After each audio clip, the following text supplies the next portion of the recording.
बोल जयकारा बोल मेरे श्री गुरु महाराज की जय। श्री अमर ज्योति दर्शन ग्रंथ श्री मुख प्रवचन 26। समुद्र में कितना पानी होता है उनका कोई हिसाब नहीं लगाया जा सकता है। कितने टन पानी होगा, मगर यदि वही थोड़ा सा पानी किश्ती में भर जाए तो किश्ती के डूब जाने का खतरा हो सकता है। इसी तरह संसार एक भव सागर है और इसमें शारीरिक सुख भोगों के अंबार है। संसार में रहते हुए जिनकी सुरती केवल सामानों व भोगों में आसक्त रहती है, वे काल के ग्रास बनकर असहनीय यातनाएं भोगते हैं। जो धन एवं दुनिया के पदार्थों को प्रयोग में लाते हुए भी उन्हें दिल में नहीं फंसाते, दिल में केवल मालिक के नाम को अंकित करते हैं, वे सब प्रकार के खौफ खतरों से मुक्त हो जाते हैं। जीवन जीने का सही ढंग जानकर वे जीवन को सुख रूप बना लेते हैं। दोहा। जग रहूं जग ते अलग रहूं, योग युगत की रीत, दुल्हन हृदय नाम ते लाई रहे दृढ़ प्रीत। संसार में रहो मगर ऐसे निर्लेप रहो कि आपको माया दुखी ना करे। वह व्यापे नहीं, माया चिंता का घर है। चिंता से बचने के लिए ये तरीका है कि प्रीत व लगन मालिक के चरणों में लगी रहे, नाम से लगी रहे। इस तरह इंसान जिंदगी बसर करेगा तो सदा सुखी रहेगा, आनंद में रहेगा, उसका जीवन सार्थक हो जाएगा। वह लक्ष्य को भी सिद्ध कर लेगा। संसार में रहते हुए उसको जंगलों में जाने की जरूरत नहीं, पहाड़ों पर जाने की जरूरत नहीं, कोई तपस्या करने की जरूरत नहीं। केवल संतों के उपदेशानुसार जीवन बसर करेगा तो दुनिया में रहता हुआ भी अपना जीवन सुखी बना लेगा। जब उसकी लगन नाम व भक्ति में प्रवृत्त हो जाएगी तो वह संसार रूपी भव सागर से पार उतर जाएगा, उसका जीवन सुखदायी बन जाएगा। प्रवचन 27। महापुरुषों ने अपनी वाणियों में शोध कर बताया है। दोहा। मोल चतुर्दश भुवन को एक श्वास है तोए, ऐसे धन रघुनाथ को तुलसी वृथा न खोए। एक श्वास की कीमत 14 भुवनों के बराबर है। 14 भुवन अर्थात 3 लोक। किसी ने इसे 14 भुवन कहा है तो किसी ने तरलोकी की संपदा। स्वर्ग, भूलोक तथा पाताल लोक में जितनी सुख सुविधा तथा शारीरिक रस भोगों की प्रचुरता है वह मनुष्य के एक श्वास में भी कम है। महापुरुष ही इसका मूल्यांकन कर सकते हैं। फरमाते हैं कि यदि एक श्वास भी मालिक की याद में लग जाता है तो वह 14 भुवन क्या त्रिलोकी की कीमत से भी बढ़कर है, क्योंकि इंसान मालिक से एक रूप होकर मालिक का रूप हो जाता है, फिर सारी सृष्टि उसकी ना हो गई। कितना भारी दर्जा हासिल कर लेता है, किसकी बदौलत? जब मालिक की याद दिल में बस जाती है और उससे एक रूप हो जाता है। इसी उद्देश्य को लेकर महापुरुष जीव को चिताते हैं कि गफलत की नींद में मत सो, अपने लक्ष्य को पहचान और इस मानव जन्म से पूरा पूरा लाभ उठा ले। प्रवचन 28। नदियां समुद्र में दौड़ दौड़ कर आती है, अगर उस नदी के आगे बांधा जाए तो वह कैसे जाएगी? आत्मा का रुझान भी परमात्मा की ओर है, परंतु इसके आगे मोह ममता का बांध बंधा हुआ है। जब वह बांध रास्ते से हटेगा तब इंसान अपने मालिक की तरफ रुख करेगा। जिन गुरमुखों को भाग्य से सत्संग मिल जाता है तो ये समझो कि उनके लिए अपने मनोरथ को हल करने का रास्ता खुल जाता है। ये जिंदगी, ये मानुष शरीर मिला ही इसलिए है, अन्य किसी काम के लिए नहीं मिला है। सब महापुरुष वेद शास्त्र ग्रंथ पुकार पुकार कर कहते हैं कि अपना काम करो, अपना काम करो। बई प्राप्त मानुख देहरिया, गोविंद मिलन की एह तेरी बरिया। अवर काज तेरे किते न काम, मिल साध संगत बज केवल नाम। तुझे जो मानुष देही प्राप्त हुई है किस लिए? मालिक से मिलने के लिए। हर एक इंसान अपने दिल में विचार करे कि वह जितने काम दुनिया में करता है क्या ये काम उसके ही हैं? ना कोई उसे इसका भेद बताता है और ना कोई इस बात का ज्ञान देता है। इस बात का विवेक केवल संत महापुरुषों की समीपता में आने से पता चलता है। जो जीव मोह माया की दलदल में फंसे हुए हैं, दुनिया के धंधों में फंसकर अपना असली काम भूल गए हैं, महापुरुषों का मिशन उन्हें चिताना एवं समझाना होता है। जो भाग्यशाली जीव होते हैं केवल उनको ही सत्पुरुषों की संगति प्राप्त होती है। प्रवचन 29। जिस प्रकार कोई दुकानदारी या बिजनेस का काम करता हो और उसको सब तरह के साधन उपलब्ध हो और उनके ग्राहक भी बहुत ही, तो वह कहता है कि मुझे 1 मिनट की भी फुर्सत नहीं है। हर वक्त उसको यही लगन लगी रहती है कि मेरा ग्राहक कहीं खाली ना चला जाए। क्यों? उसके दिल में उसके बदले उसको धन मिलता है, उसकी कमाई होती है, इसलिए वह उसमें पूरा पूरा वक्त देता है। इसी तरह जो गुरुमुख है, जो भक्ति के खरीदार है, वे अपने वक्त को भक्ति में व्यतीत करते हैं। वे श्वास श्वास में सच्चे नाम की कमाई करते हैं ताकि कोई श्वास व्यर्थ न जाए। हर श्वास में भक्ति का धन मिले, मालिक के प्यार का सच्चा धन मिले, सच्चा सरमाया मिले, क्योंकि यही सरमाया, यही पूंजी इंसान के अपने साथ जाती है, यही संग साथ देती है। इसलिए गुरुमुख जन हर वक्त भक्ति और नाम में लीन रहते हैं। यही उनका अपना ध्येय होता है। इसी ध्येय को पाने के लिए वे हर वक्त प्रयत्नशील रहते हैं। यह ठीक है कि ब्रह्म तौर पर वे दुनिया के काम भी करते हैं, मगर अंतरीव तौर पर लगन नाम से लगी रहती है। ये विषय है तो अनोखा ही, मगर जब इंसान को समझ आ जाती है तो फिर उसके लिए कोई मुश्किल नहीं होती। मुश्किल कब होती है? जब मन के पीछे लगकर अपने ख्याल से चलता है।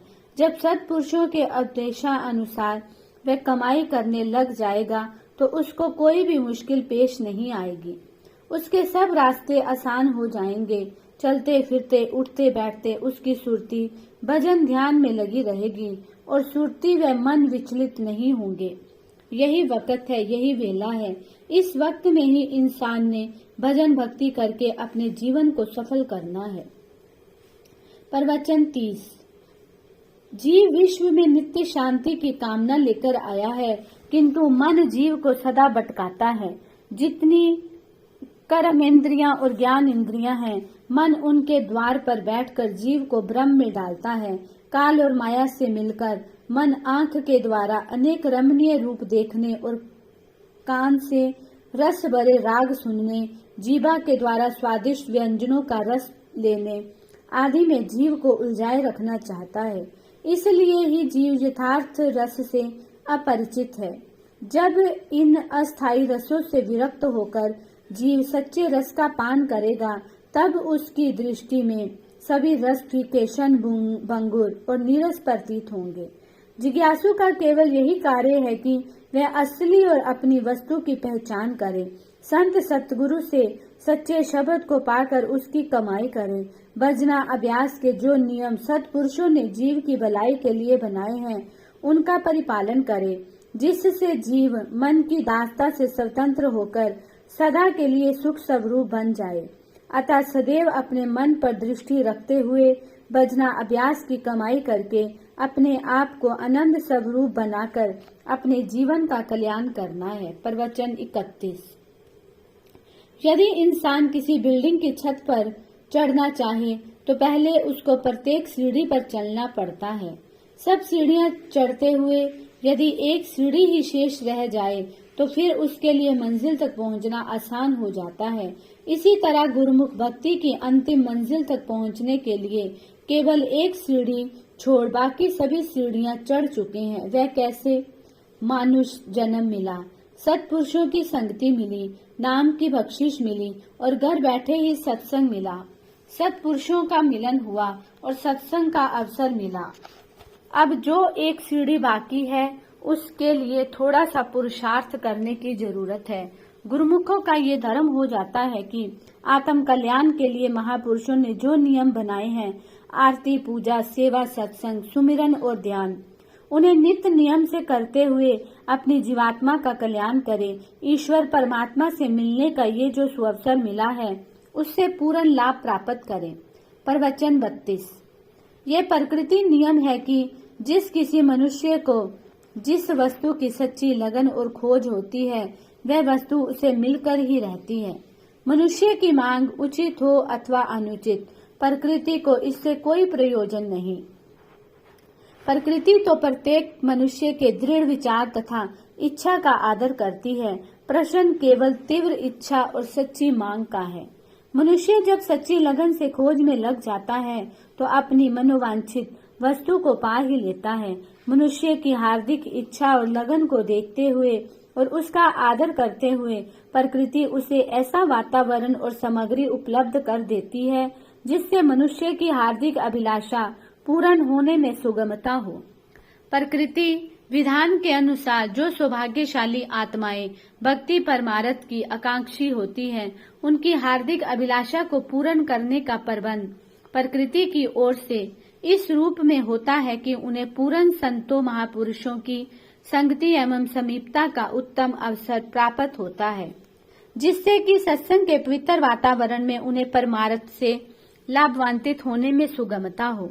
जो इस आध्यात्मिक निधि के मूल्य एवं महत्व को भली भांति जानते और समझते हैं, उन्हें इसके अतिरिक्त अन्य सांसारिक पदार्थों की ना तो कोई आकांक्षा रहती है और ना ही अन्य पदार्थों की कोई महत्व प्रदान करते हैं। वे सच्चे जिज्ञासु दिन रात भक्ति के साधनों को आचरण में लाते हुए सच्ची आध्यात्मिक निधि को एकत्रित करने में ही दत्तचित्त रहते हैं। अन्य सांसारिक बातों की ओर उनका ध्यान नहीं जाता। प्रवचन 33। मानुष जन्म कर्म क्षेत्र है। इंसान यहाँ आकर जैसा बीज बोएगा वैसा ही काटेगा। पहले भी इसने बीज बोए हुए थे जिससे 84 लाख योनियां काटी। वह तो ठीक है, मगर इसमें जो नया बीज बोएगा आगे जाकर वही काटना होगा। कहते हैं कर्म जैसा करे इंसान फल भी वैसा पाएगा। बोए आक बबूल तो आम कहाँ से खाएगा। जो जैसा बीज बोएगा वैसा ही फसल काटेगा। अगर आक बबूल कांटे बोकर कोई कहे कि आम का फल खा लूं, ऐसा नहीं होगा। जैसे कर्म करेगा वैसा ही फल पाएगा। अगर विषयों में चित्त देगा तो बहुत ही दुख पाएगा। नाम जपकर प्रभु से मिल मुक्त रूप हो जाएगा। अगर इंसान मानुष तन को पाकर भी विषय विकारों में लगा रहा तो दुख ही दुख है। अगर मुक्ति हासिल करना चाहता है तो सुखी होना चाहता है तो नाम और भक्ति में चित्त लगाए। सच्ची खुशी इंसान को सत्पुरुषों की संगति में ही प्राप्त होती है। प्रवचन 34। भक्ति ही जीव की वास्तविक पूंजी है। गुरबानी में भी वर्णन आता है कि निज कर देखियो जगत में को काहू को नाही, नानक धीरु थिरु हरि भक्ति है तिह राखो मन माही। महापुरुषों ने जीव के प्रति ये चेतावनी दी है कि आप दिल में विचार करके देख लो कि संसार में कोई अपना है, कोई साथ देने वाला है। समय परिवर्तनशील है और जीव की अवस्था भी समय के साथ साथ परिवर्तित होती रहती है। जब बच्चा छोटा होता है वह बच्चों के साथ ही खेलना व उठना पसंद करता है। जब वह युवा होता है तो फिर वह बच्चों के साथ नहीं खेल सकता, ना ही चल फिर सकता है। यौवन के बाद बुढ़ापा आता है, उस समय युवा वर्ग के साथ घुल मिलकर उठ बैठ नहीं सकता और ना ही वह इनके साथ रहना पसंद करते हैं। इसी तरह सब अवस्थाओं में से गुजरते हुए एक दिन इस नश्वर संसार को छोड़कर चले जाता है। मगर इंसान का अपना काम कुछ नहीं बनता। कौन सी चीज है जो अपनी है? आप खुद ही विचार करके देख लो कि कौन सी चीज साथ जाएगी।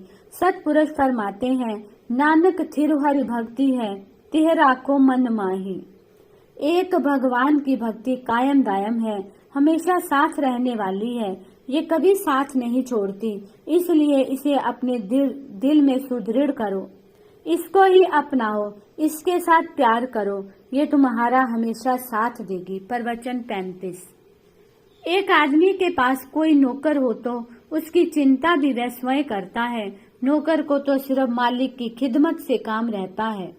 जो वफादार नौकर 24 घंटे अपने मालिक की खिदमत में हमेशा तैयार रहे तो एक दुनियादार मालिक भी उसके आराम और आवश्यक जरूरतों का ख्याल रखता है। फिर सृष्टि का मालिक जो सर्वकला समर्थ है, क्या अपने सेवक का ख्याल ना रखेगा?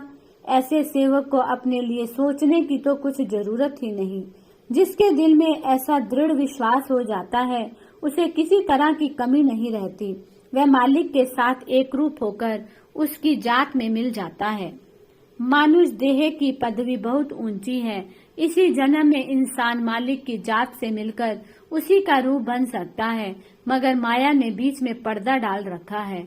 जैसे पारस और लोहे के बीच में बारीक सा पर्दा भी आ जाए तो लोहा कंचन नहीं बन पाता, उसी तरह जीव और ब्रह्म के बीच माया का जीना सा पर्दा पड़ा हुआ है।